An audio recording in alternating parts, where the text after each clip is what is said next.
Hello र नमस्ते everybody, म प्रतिमा र 50,000 यदि तपाईको बजेट छ भने चाहिँ नथिङको फोन 3A एउटा बेस्ट स्मार्टफोन हो नेपालमा।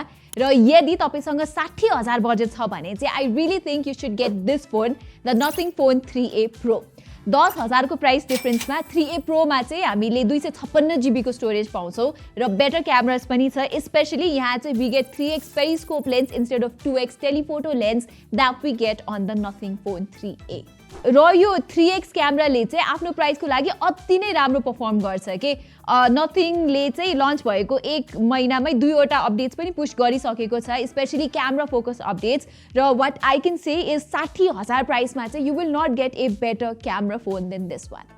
स्पेशली 3x क्यामेराले त एकदमै राम्रो फोटोजहरू खिच्छ, as you can see detail छ, कलर्सहरू पनि राम्रो निकाल्छ र पोर्ट्रेट्स पनि एकदमै सोशल मिडिया रेडी छ के। नेचुरल स्किन टोन आउँछ, ब्याकग्राउन्ड ब्लर पनि निकै दमदार रहेको छ र 3x पोर्ट्रेट्स बाहेक 4x पोर्ट्रेट अप्सन पनि छ जसले चाहिँ निकै राम्रो पर्सपेक्टिभ दिन्छ के जे होस्।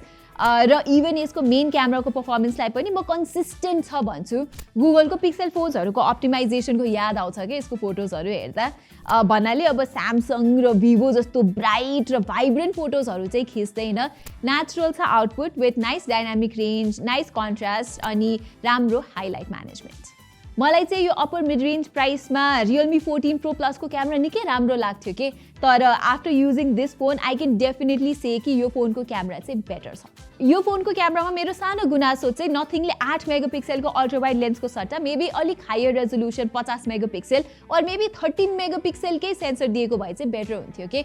8 मेगापिक्सलको अल्ट्रा वाइड लेन्सबाट खिचेको फोटोजहरू they are not bad, process त वाइड नै छ तर डिटेल्सहरू चाहिँ अलिकति कम छ कि, र it's definitely not as good as the main camera और द 3x क्यामेरा। र यो 8 मेगापिक्सलको अल्ट्रा वाइड क्यामेराको मेन प्रब्लम भनेको चाहिँ भिडियो खिच्दाखेरि हुन्छ, किनभने I like to shoot my videos at 4K 30 FPS जुन चाहिँ मेन र 3x क्यामेराबाट खिच्न मिल्छ, राम्रै आउटपुट आउँछ, स्विच पनि गर्न मिल्छ। तर अल्ट्रा वाइड क्यामेराले चाहिँ फुल एचडीमा मात्रै भिडियोजहरू खिच्छ र quality is not so good. र मेन क्यामेराले 4K मा भिडियो खिचिरहँदाखेरि अल्ट्रा वाइडमा स्विच पनि गर्न मिल्दैन, सो त्यो एक्सपिरियन्स चाहिँ मलाई अलिक खल्लो लागेको छ। एनिवे सेल्फिज चाहिँ राम्रो छ है, स्किन टोनहरू प्लिजिङ निकाल्छ र तपाईँले हेर्न सक्नुहुन्छ कि ओभरअल क्वालिटी चाहिँ राम्रै छ।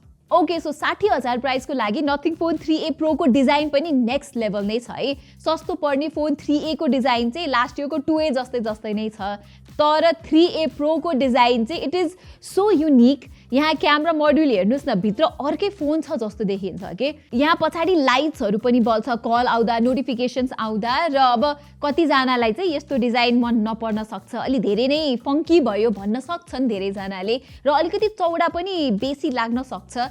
तर मलाई चाहिँ जे होस् दामी लागेको छ। हाम्रो अफिसमा अरूहरूलाई पनि सोधेर हेरौँ है त के छ विचार यो डिजाइनको बारेमा।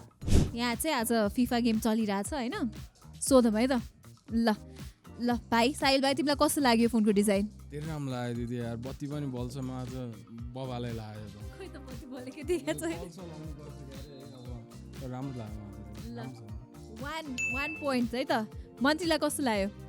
मलाई पनि यो डिजाइन खासमा म पहिलेदेखि नै अब नथिङको डिजाइनको त फ्यानै हो, तर राम्रै छ, योचोटि पनि राम्रो बनाएको छ डिजाइन, राम्रो लाग्यो मलाई। राम्रो लाग्यो। कलर कस्तो लाग्यो? कलर योभन्दा मलाई ब्ल्याकमा अझै राम्रो लागेको छ। ल हामी उता पनि सोधौँ। जेनी, ओ जेनी, कस्तो लाग्यो यो फोनको डिजाइन? मन परेन जेनीलाई। यहाँ काम गरेर मान्छेहरूलाई सोधौँ है त। सन्देश कस्तो लाग्यो फोनको डिजाइन? राम्रै लाग्यो मलाई चाहिँ, लाइक अलि अन्डर रेटेड टाइपको लाग्छ मलाई यो डिजाइन चाहिँ। धेरै मान्छेहरूले चाहिँ मोस्टली फर्स्ट लुकमा चाहिँ हेड गरेको थियो होइन, मलाई चाहिँ युनिक त्यस राम्रै लाग्यो हेर्दाखेरि चाहिँ। युनिक लाग्यो अरे। अहिलेसम्म हाम्रो रियाक्सन भनेको राम्रो, युनिक र फ्युचरिस्टिक। अब डिस्प्ले पनि यहाँ एकदमै राम्रो छ है। 120 हर्ट्जको एमोलेड प्यानल हो, 10 बिट कलर्स र HDR10 प्लस सपोर्ट छ, एकदमै ब्राइट पनि छ। नम्बर्समा भन्ने हो भने चाहिँ 1300 nits in high brightness mode र 3000 nits peak in HDR mode. So HDR video हेर्दा होस् या चर्को घाममा फोन चलाउँदाखेरि यो display is very good and bright. र यहाँ डिस्प्लेलाई कम्प्लिमेन्ट गर्नको लागि स्पिकर्सहरू पनि राम्रो छ, त्यस्तो एक्स्ट्रा अर्डिनरी चाहिँ छैन, तर नट ब्याड। भाइब्रेसन फिडब्याक चाहिँ यहाँ निकै राम्रो छ है। फेरि अब सफ्टवेयरको त के धेरै कुरा गर्नु, नथिङको मेन युएसपी भनेको नि यसको सफ्टवेयर एक्सपिरियन्स हो। स्यामसङको सफ्टवेयर पछि which is the best UI भन्नु पर्दाखेरि नथिङ फोनकै हो कि। क्लिन छ, ब्लोटवेयरहरू छैन, चलाउन मजा आउँछ, विजेट्सहरू पनि मजाको राख्न मिल्छ र यो पालि चाहिँ नथिङले 3 वर्षको ओएस र 6 वर्षको सिक्युरिटी अपडेट्स पनि दिने भनेको छ, जुन मलाई डिसेन्ट लागेको छ। जस्ट गुनासो भनेको चाहिँ एआई फिचर्सहरू चाहिँ छैनन्, जुन चाहिँ स्यामसङले र अरू चाइनिज फोन्सहरूमा तपाईँहरूले प्रशस्त पाउनुहुन्छ। एआईको नाममा यो बटन दिएको छ, जसबाट चाहिँ यसरी बटन थिचेर अडियो नोट्सहरू लिन मिल्छ।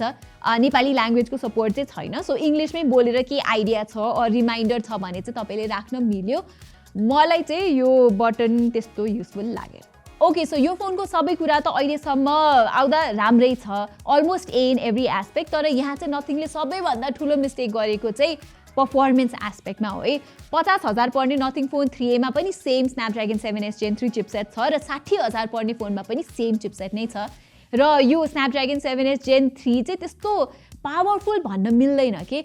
यहाँ चाहिँ नथिङले 7+ Gen 3 दिनुपर्ने हो, अर भिभो अथवा अनरमा भए जस्तो 7 Gen 3 सम्म चाहिँ हुनुपर्ने थियो कि।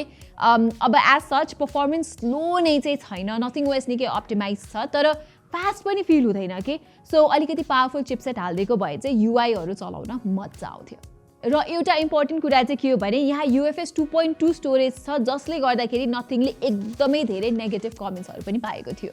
UFS 3.1 चाहिँ यहाँ हाल्नु पर्थ्यो कि UFS स्टोरेज फास्ट भयो भने चाहिँ एपहरू ओपन गर्दा अथवा एपहरू इन्स्टल गर्दाखेरि चाहिँ फास्ट हुन्छ। 2.2 चाहिँ स्लो नै मानिन्छ, युजुअली 30-40 हजारको फोनमा हुने गर्छ। अब गेमिङको कुरा गर्नु पर्दाखेरि चाहिँ डिसेन्ट मात्रै छ। PUBG 90 FPS मोडमा चाहिँ यहाँ खेल्न मिल्छ। स्टेबिलिटी टेम्परेचरहरू चाहिँ कुड बी बेटर जस्तो लाग्छ मलाई, बट हल्का फुल्का gaming is totally possible here. अब गेमिङ नै प्रायोरिटी हो भने चाहिँ OnePlus 13R चाहिँ तपाईँहरूको लागि बेटर डिल हुन्छ। ओके, कन्क्लुड गर्दाखेरि चाहिँ नेपाली मार्केटलाई हेर्ने हो भने 60,000को प्राइसमा अहिले धेरै अप्सन्स नै छैन कि। रियलमी 14 Pro Plus लन्च भएको छैन, रियलमी नेपालमा मस्त सुतिरहेछ अहिले, मोटोरोलाको Edge 60 Pro पनि नेपालमा लन्च भएको छैन, मोटोरोला नेपाल पनि मस्तले सुतिरहेको छ। स्यामसङको A56, भिभोको V50 को प्राइस चाहिँ बढेर 65-70 हजार पुगिसक्यो र यो केसमा चाहिँ मैले स्टार्टमा भने जस्तै 60,000 प्राइसको लागि नथिङ फोन 3A Pro चाहिँ it's the best phone in Nepal right now. Okay everybody, यही नै थियो हाम्रो छोटो मिठो review of the all new Nothing Phone 3A Pro। तपाईँलाई चाहिँ यो फोन कस्तो लाग्छ भनेर तल कमेन्ट्समा हामीलाई भन्न नबिर्सिनु होला र वाइल युआर देयर हाम्रो च्यानललाई अवश्य पनि सब्सक्राइब गरिदिनु होला। यति भन्दै म प्रतिमालाई बिदा दिनुहोस्। I will see you in my next video.